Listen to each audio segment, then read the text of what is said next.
We're going to switch gears in a moment to talk about the security situation in the country. In case you missed it, the 24 Kebbi schoolgirls abducted from Comprehensive Girls Secondary School in Maga have been rescued and they are heading back home. Here's a confirmation of that rescue operation and the return of the girls from the governor of Kebbi State.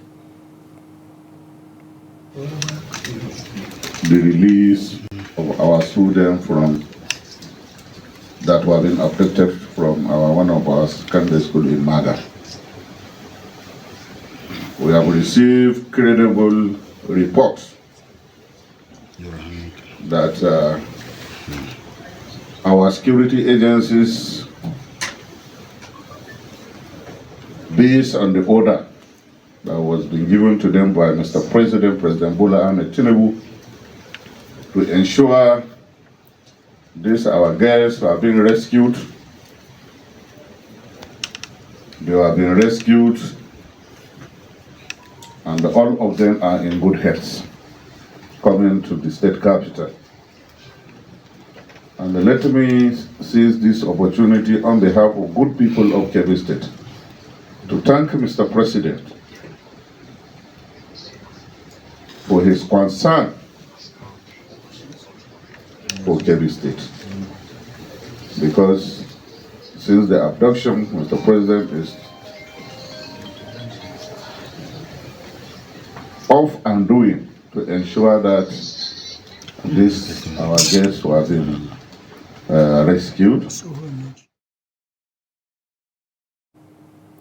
Governor Nasir Idris of Kebbi State there confirming the rescue of the 24 abducted schoolgirls from a government comprehensive secondary school in Maga. And of course, we've been seeing some of the pictures. They have been rescued. According to some of the sources, they were taken all the way to Anka Forest in Zamfara State. And of course, the takeaway is that they are heading back home and they are safe and sound as far as the latest reporting is concerned. So let's double down on these security developments. Join us virtually to add value to the conversation and help us navigate some of the developing issues in the polity is Dr. Ayokunle Fagbemi to help us understand what to make of the developments of the last couple of weeks and how they signpost the Nigerian reality over the last couple of years. Dr. Fagbemi, it's good to see you again. Thank you so much for joining us on the program. I appreciate you for the patience. Thank you very much for having me. Right. Good evening. Your reaction to the developments of the last 2 to 3 days, the president's marching orders to the security forces, the return of the churchgoers in Eruku that were kidnapped, and now the return of the Kebbi schoolgirls. Do Nigerians have reasons to celebrate?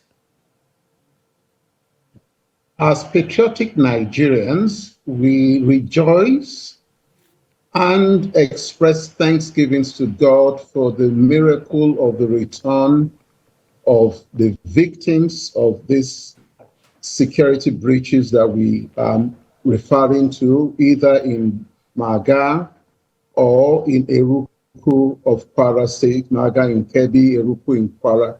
Maga in Kebbi, Eruku in Kwara. We want to thank God that they are back home with their families, and we want to thank God that a number of them are only going through emotional trauma and not having physical bruises, as it were. We equally wish to appreciate the fact that the wheel of governance eventually got jump-started and things began to move correctly in such a way that the commander-in-chief is believed to have taken charge, and that is why we've had series of meetings, and they've done a little bit to make things work. Once more, we thank God for the opportunity, and we are hoping that we will now henceforth become proactive. We will now be more concerned about making things work. Right.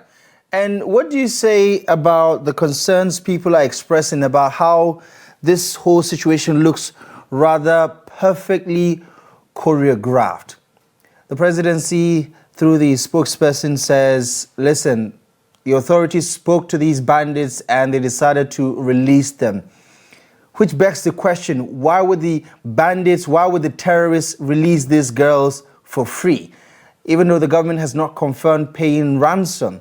And what reason do they have to, do the government a favor or vice versa? Do you understand the conundrum that people are trying to, untangle here about what is playing out, how easy it is apparently for these captives to be released? I am a professional and I understand the principles of need to know, and even if you know, never to disclose. The most important thing that Nigerians need to appreciate at a time like this has to do with the fact that the victims are back home. If the victims are back home, we all understand that there is a natural sequence for information disclosure. Initially, the operatives of the National Security Management Services delivery will keep some data to themselves, but ultimately, some of these data will eventually hit the airwaves and will actually know what transpired. And Nigerians should not be bothered because there is nothing that can be hid forever. Everything will eventually come into the open.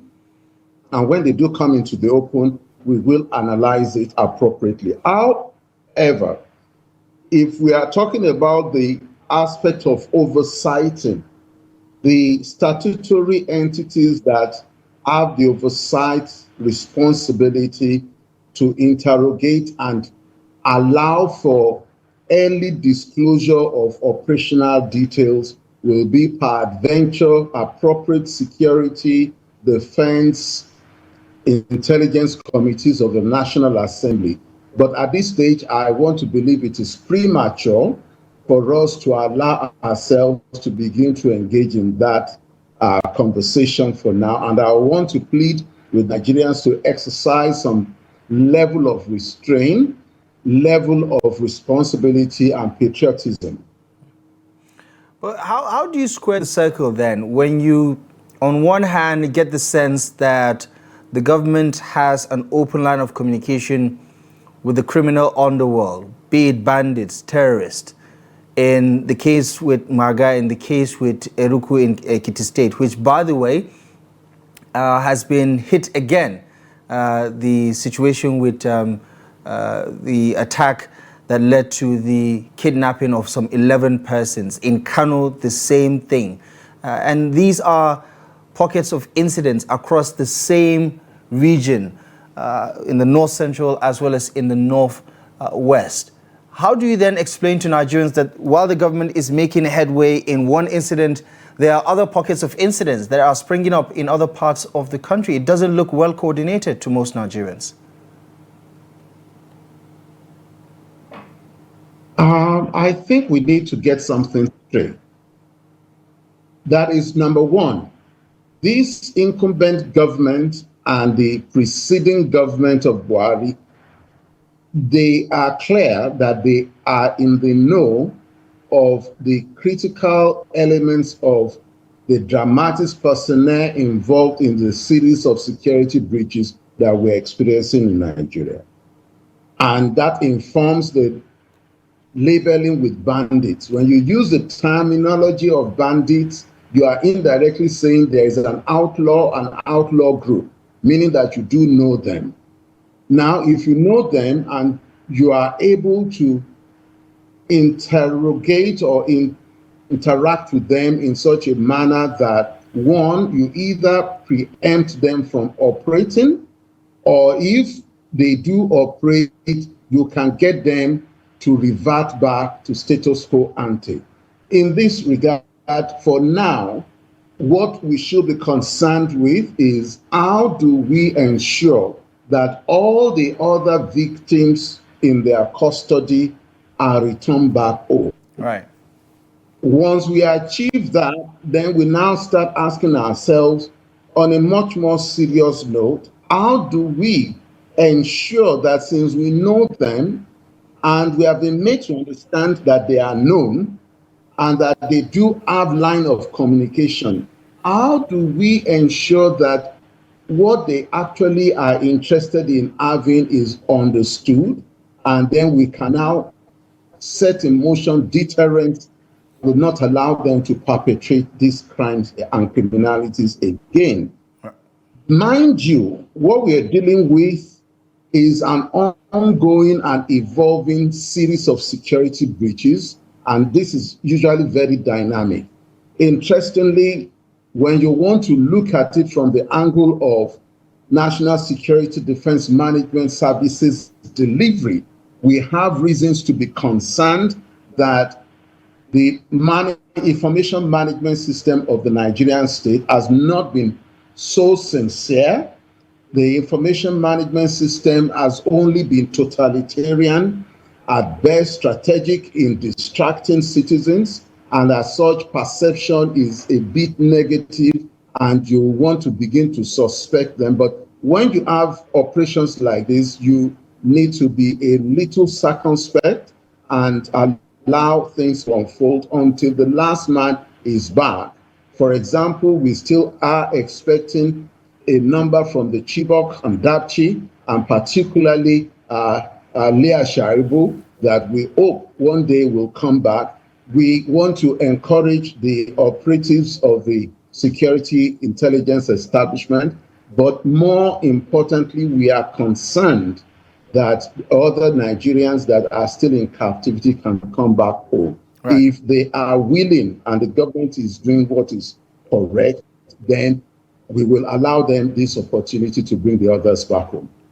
I mean, Doctor, while the point is taken about Nigerians being circumspect in situations like this, and to understand that there are no simple answers to be given for some of the things that is playing out, this is the message that's been put out by the Minister of State for Defense, who had been deployed to Kebbi State this past week to help spearhead rescue efforts. And he said that our, quote, tactical team has successfully rescued the abducted students of Government Comprehensive Secondary School, Maga, Kebbi State.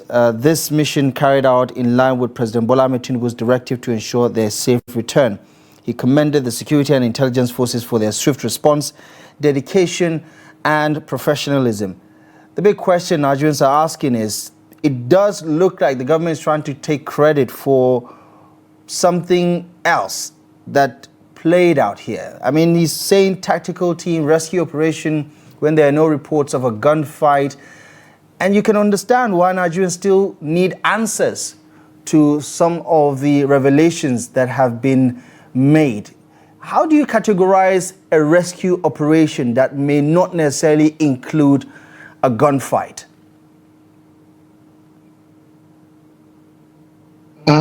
There is this notion of search and rescue, and there is the one of search and recover. When you understand that the two of them have some basic things in common, but one leads to just recovery, particularly when accidents are involved and there are casualties, you'll now be talking about the recovery of the bodies of the victims. Now, in as much as I appreciate the concerns of Nigerians that this current administration has a weakness, on Sunday they held a communication strategy meeting. The special advisor has been trying to push things out as information. We see the Minister of Information and National Orientation issuing statements, and then this one from the Minister of State for Defense. And the language that we're having seems to want to celebrate the Commander-in-Chief, to appreciate him that he is operating with hands on. We will give that to them for now. But we are assured that those who have oversight responsibilities will definitively give food for thought on the need for us to do the investigation. And therefore, I am convinced that the Senate committees that are relevant and the House of Representative committees will interrogate this issue going forward. I don't want us at this stage to jeopardize the prospects of we getting the other children in other climes, particularly the ones in Niger State, and the 11 that have just been abducted again in Kwara State in the same Ekiti local government. I am hoping that the Nigerian state, the government, the operators of the National Security Management Services delivery will become alive to their responsibility and understand that the comments from Nigerians and media commentary and media reportage is not in any wise to downplay their efforts, but to see how they can become more transparent and more accountable. All right. Give us the best and worst case scenario here, judging from your understanding of what is playing out. This quote-unquote relationship between the government and the bandits who are running the show in some of these communities, terrorizing people across the north central and parts of the northwest. You made the point about the commentary not jeopardizing future rescue operations. Is it your understanding that maybe we're dealing with various groups that may share the same command structure in the banditry activities that we're seeing? Because we're also reading developments in some of these communities that are being heavily levied, exploited by these bandits who are having some sort of a free reign across some of these soft spots. What is your understanding of the nature of the relationship between the government and these individuals, especially exploring the non-kinetic options? You will recall that for Katsina State, we already have 20 out of the 34 local governments completely under the control of these non-state actors that have criminal tendencies, to the extent that the tiers of governance at those levels of the 20 out of the 34 local governments of Katsina State have entered into a peace accord with these security risk persons and national security concerned groups. Painfully, when you look at it, it is clear that some of the dynamics we are dealing with may have to do with partisan politics. Some of the dynamics we are dealing with will have to do with political economy. And when you look at the political economy, you begin to see them manifest in the area of they surcharging and even receiving royalties and taxes from the citizens in those jurisdictions.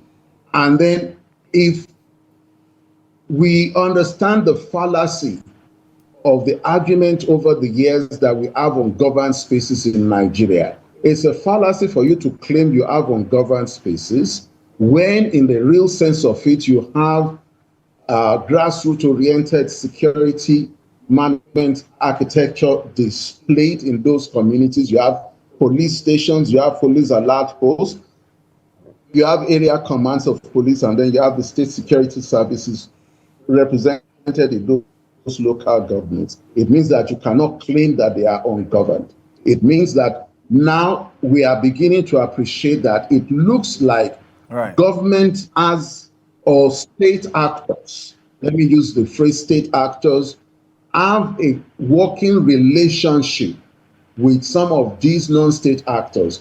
What has informed their relationship to the extent that they will allow these non-state actors to have a superior coercive power against the Nigerian state? Those are the real issues. And that is why I'm pleading that the National Assembly will take responsibility of oversight serious. Right.